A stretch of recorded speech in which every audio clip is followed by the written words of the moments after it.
প্রার্থী হিসেবে আমি একটা চরম নিরাপত্তাহীনতার মধ্যে আছি। জানি না ভোটের দিন ভোট কেন্দ্রে কি হয়। আমাদের ভোটাররা চরম একটা নিরাপত্তাহীনতার মধ্যে আছে। তো আমি একটি দলের প্রধান, আপনারা জানেন ডাকসুর ভিপি ছিলাম, এখন একটি বড় রাজনৈতিক দল ও জোটের সমর্থন নিয়ে নির্বাচন করছি। আমার মতো প্রার্থী যদি এলাকায় এই ধরনের পরিস্থিতির মধ্যে থাকি, আমার সন্দেহ সারা বাংলাদেশে কি পরিস্থিতি হচ্ছে।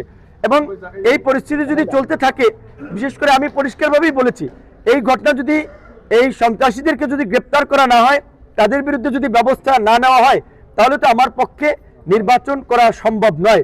তাহলে আমার আগামীকালকে হয়তো এই সন্ত্রাসীদের গ্রেপ্তারের জন্য আমাদের আন্দোলন করা লাগতে পারে। সেই বিষয়টি আমি কিন্তু ঊর্ধ্বতন কর্তৃপক্ষকে জানিয়েছি। কারণ জনগণকে, ভোটারদেরকে অনিরাপদ রেখে, তাদেরকে হুমকির মুখে ফেলে একটা সুষ্ঠু নির্বাচন কোনোভাবেই সম্ভব নয়। বর্তমান সরকারের যে অঙ্গীকার, নির্বাচন কমিশন যে কথাগুলো বলছে, পটুয়াখালীতে আমরা তার প্রতিফলন দেখতে পাচ্ছি না। আজকেও আপনারা দেখেছেন যে আমাদের একজন ছাত্র দলের নেতা নিশাত এবং শফিকুলকে ফোনে হুমকি দিচ্ছে। তো এইভাবে প্রতিনিয়ত বাসা বাড়িতে গিয়ে গিয়ে হুমকি দিচ্ছে।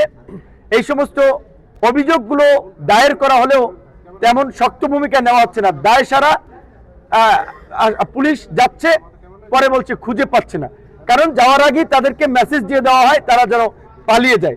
তো এই বিষয়ে যদি প্রশাসন শক্ত পদক্ষেপ না নেয়, তাহলে এই অবস্থায় কোনোভাবেই একটা সুষ্ঠু গ্রহণযোগ্য নির্বাচন করা সম্ভব নয়। এবং আমি আমার এই ভোটারদেরকে বলবো, আমি আপ্রাণ চেষ্টা করে যাচ্ছি আপনাদের নিরাপত্তা, একটা নিরাপদ পরিবেশে এই ভোটের আয়োজন করার জন্য।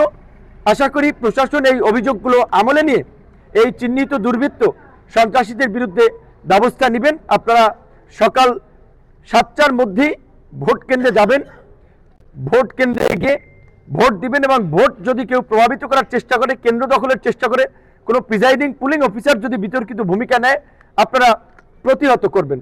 আমি একই সাথে আজকে কিন্তু কিছু প্রিজাইডিং অফিসার এবং সহকারী প্রিজাইডিং অফিসারের বিরুদ্ধেও আমরা আপত্তি দিয়ে গেছি যে তারা একজন এই স্বতন্ত্র প্রার্থীর পক্ষে তারা আপনার ওপেনলি বক্তব্য দিয়েছে, তার মঞ্চে থেকেছে, তার জন্য ভোট প্রার্থনা করেছে। এই ধরনের বিতর্কিত প্রিজাইডিং, সহকারী প্রিজাইডিং অফিসাররা যদি দায়িত্বে থাকে, তাহলে নির্বাচন প্রশ্নবিদ্ধ হবে। এবং এই পটুয়াখালীর নির্বাচন যদি প্রশ্নবিদ্ধ হয়, তার দায়ভার প্রশাসনকে নিতে হবে। নির্বাচনের পরিবেশ যদি নষ্ট হয়, তার দায়ভার প্রশাসনকেই নিতে হবে। এবং এই পরিস্থিতি যদি উত্তরণ না হয়, এই অবস্থায় কোনোভাবেই আমাদের নির্বাচন করা সম্ভব নয়। আমার একটা স্মার্ট সিদ্ধান্তে 25% গ্যাসের খরচ কমেছে। ভাবছেন কিভাবে? সাধারণ গ্যাস স্টোভ বদলে আমি এনেছি আরএফএল গ্যাস স্টোভ। এর সাইন্টিফিক নজল ও ব্রাস বার্নার ক্যাপ সমানভাবে তাপ ছড়িয়ে রান্না করে দ্রুত। তাই গ্যাসও বাঁচায় 25%, টাকাও বাঁচে 25%। আরএফএল গ্যাস স্টোভ, নিরাপদ ও গ্যাস সাশ্রয়ী।